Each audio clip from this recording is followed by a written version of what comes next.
ini bisa digambarkan nanti bagaimana menjaga rasa kebersamaan. Ini penting sekali. Manusia tidak ada yang sempurna ya, begitupun dengan reporter.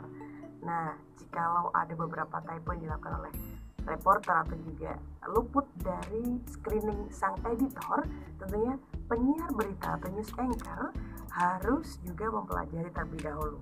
Berita yang sudah diberikan atau naskah yang sudah diberikan harus kita baca terlebih dahulu. Kenapa harus kita baca? Biar kita tidak mengalami beberapa kesalahan.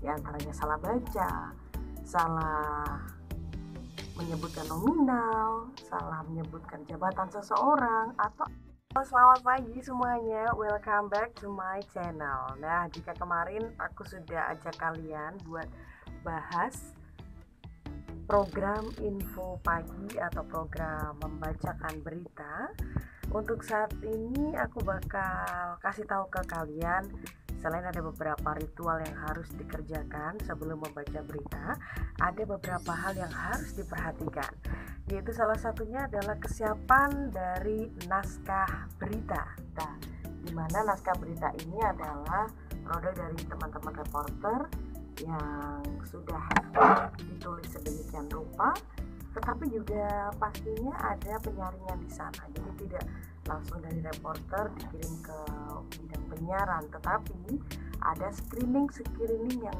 dilakukan oleh seorang editor dari berita yang sudah diberikan atau naskah yang sudah diberikan harus kita baca terlebih dahulu. Kenapa harus kita baca? Biar kita tidak mengalami beberapa kesalahan, di antaranya salah baca, salah menyebutkan nominal, salah menyebutkan jabatan seseorang, atau ada typo yang kita tahu bahwasanya manusia tidak ada yang sempurna ya, begitupun dengan reporter. Nah, jikalau ada beberapa typo yang dilakukan oleh reporter atau juga luput dari screening sang editor, tentunya penyiar berita atau news anchor harus juga mempelajari terlebih dahulu. Salah satu tujuannya adalah mengurangi kesalahan-kesalahan yang krusial yang tadi sudah aku beritahukan tadi.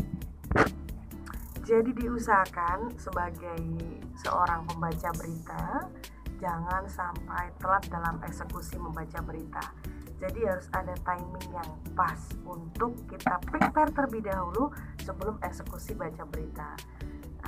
Jikalau pukul 6 kita harus sudah ready membaca, otomatis juga setengah jam sebelum kita membacakan berita, kita harus mempelajari dulu minim 30 menit sebelumnya atau 15 menit sebelumnya. Jadi tidak ada kata gugup, tidak ada kata terlambat, dan tidak ada kata tidak siap. Nah guys, habis pengenalan naskah berita, habis juga kita harus mempelajari naskah beritanya. Kalau di radio RPPL Radio Pradeswara FM ini atau di radio saya atau menaungi saya ini, ada beberapa potongan insert dari narasumber dari produk berita tersebut. Jadi selain kita mempelajari naskah berita, kita harus melihat, mencocokkan dulu insert dari berita yang kita baca. Seperti ini.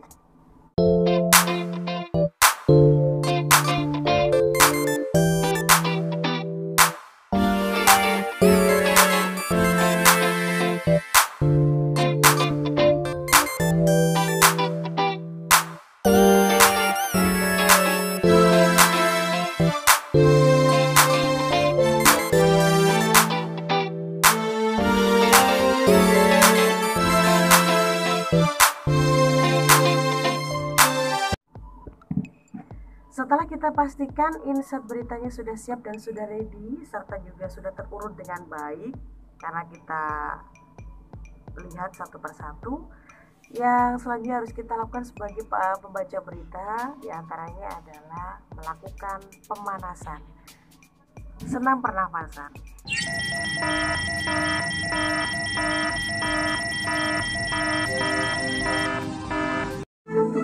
Info pagi radio Anda, LPPL Pradeswara FM.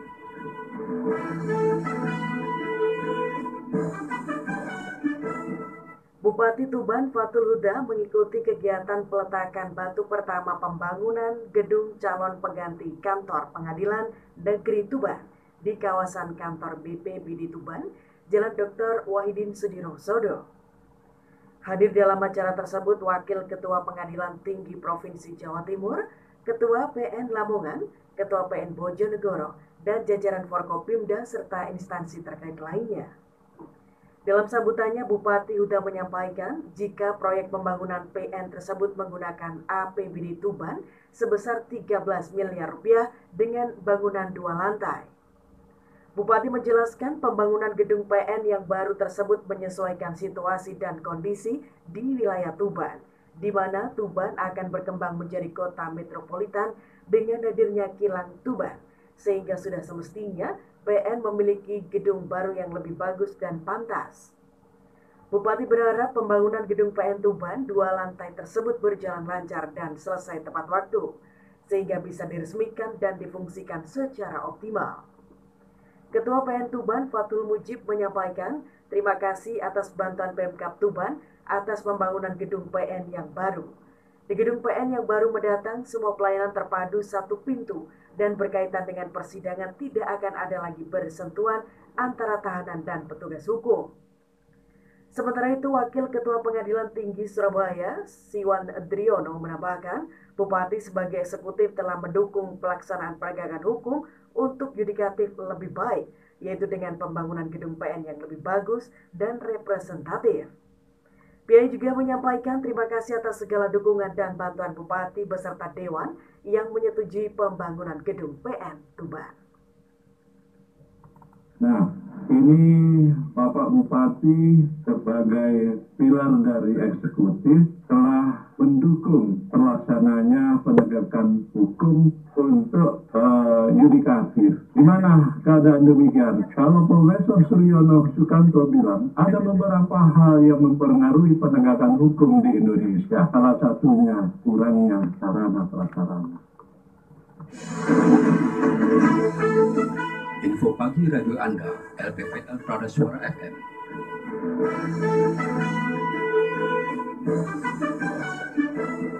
Wakil Bupati Tuban Nur Dariusin menghadiri pelaksanaan seleksi Pangtukir Paskibraka Kabupaten Tuban di Gedung Korpri Kompleks Pendopo Krido Manunggal, Senin 12 April 2021. Dalam arahannya, Wakil Bupati Nur Dariusin berpesan kepada 76 peserta yang telah lolos seleksi agar bisa menjaga sikap dalam kehidupan bermasyarakat. Meskipun pengukuhan Paskibraka Kabupaten Tuban dilaksanakan pada bulan Agustus nanti, akan tetapi calon Paskibraka Tuban harus bisa menjaga perilaku, utamanya yang mengarah pada moral, asusila, hingga narkoba. Wakil Bupati menjelaskan para calon anggota Paskibraka Tuban merupakan anak-anak Gen Z yang saat ini dituntut untuk menjadi generasi tahan banting, apalagi di pergaulan internasional.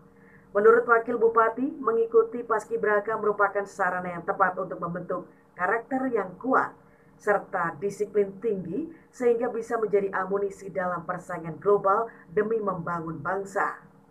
Wakil Bupati juga menekankan jika para peserta calon Paskibraka Kabupaten Tuban adalah para pilihan yang memiliki potensi besar untuk menjadi pemimpin di masa depan. Ini bisa digambarkan nanti bagaimana menjaga rasa kebersamaan. Ini penting sekali. Hari-hari ini kita diuji. Ini ada istilah politik identitas, macam-macam identitas. Maka dengan kebersamaan yang ada, yang sekarang ini kita gelar di dalam Paskibraka ini, bisa nanti memancar spektrumnya dari Paskibraka Kabupaten Tuban ini menyebar ke anak-anak muda kita di Tuban dan lebih luas secara nasional. Disiplin yang kuat, etos kerja yang kuat, mentaati peraturan, saling menghormati, saling menyayangi, toleransi yang tinggi di antara kita, kebersamaan yang kuat. Itu adalah pembentukan karakter pemuda kita. Harapan kita dengan karakter yang kuat, memiliki nilai-nilai Juang 1945. Saya yakin saudara-saudara sekalian adalah generasi terpilih yang akan mampu mengembangkan dan membangun bangsa Indonesia ini ke depan akan lebih baik lagi dan lebih jaya lagi. Terutama di tengah-tengah pergaulan global internasional. Info pagi radio Anda, LPPL Pradasuara FM.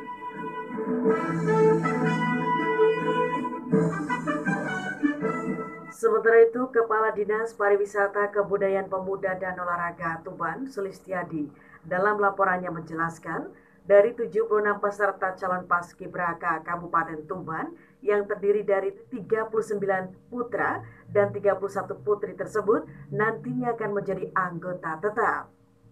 Adapun 6 di antaranya akan mengikuti seleksi Paskibraka tingkat provinsi dan jika lolos akan mengikuti seleksi Paskibraka tingkat nasional. Ditambahkan, saat ini rangkaian proses seleksi dan pemusatan latihan calon Paskibraka provinsi dan nasional telah terintegrasi menjadi satu. Hal tersebut sangat memudahkan bagi peserta calon Paskibraka dan lebih efektif. Info pagi radio Anda, LPPL Pradasuara FM.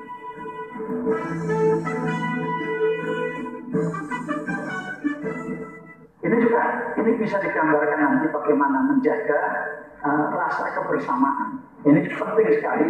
Hari-hari ini kita diuji. Ini ada istilah politik identitas, macam-macam identitas. Maka dengan kebersamaan yang ada, yang sekarang ini kita gelar di dalam Paskibraka ini bisa nanti memancar spektrumnya dari Paskibraka Kabupaten Tuban ini menyebar ke anak-anak muda kita di Tuban dan lebih luas secara nasional. Disiplin yang kuat, etos kerja yang kuat, mentaati peraturan, saling menghormati, saling menyayangi, toleransi yang tinggi di antara kita, kebersamaan yang kuat. Itu adalah pembentukan karakter pemuda kita. Harapan kita dengan karakter yang kuat, memiliki nilai-nilai juang 1945. Saya yakin saudara-saudara sekalian adalah generasi terpilih yang akan mampu mengembangkan dan membangun bangsa Indonesia ini ke depan akan lebih baik lagi dan lebih jaya lagi, terutama di tengah-tengah pergaulan global internasional. Dalam proses seleksi Paskibraka Kabupaten Tuban 2021 kali ini diikuti oleh 392 peserta. Proses seleksi tahap pertama dilaksanakan di 4 zona, yaitu Kecamatan Montong, Jatirogo, Rengel, dan Kecamatan Tuban. Proses seleksi dilaksanakan pada tanggal 22 hingga 25 Maret 2021. Dari 392 pendaftar, terseleksi sebanyak 302 peserta dan mengerucut hingga 98 peserta. Dari 98 peserta tersebut terseleksi kembali hingga 76 peserta yang akhirnya ditetapkan menjadi anggota tetap calon Paskibraka Kabupaten Tuban. Sudah 76 peserta terdiri dari 43 putra dan Info pagi radio Anda, LPPL Pradasuara FM.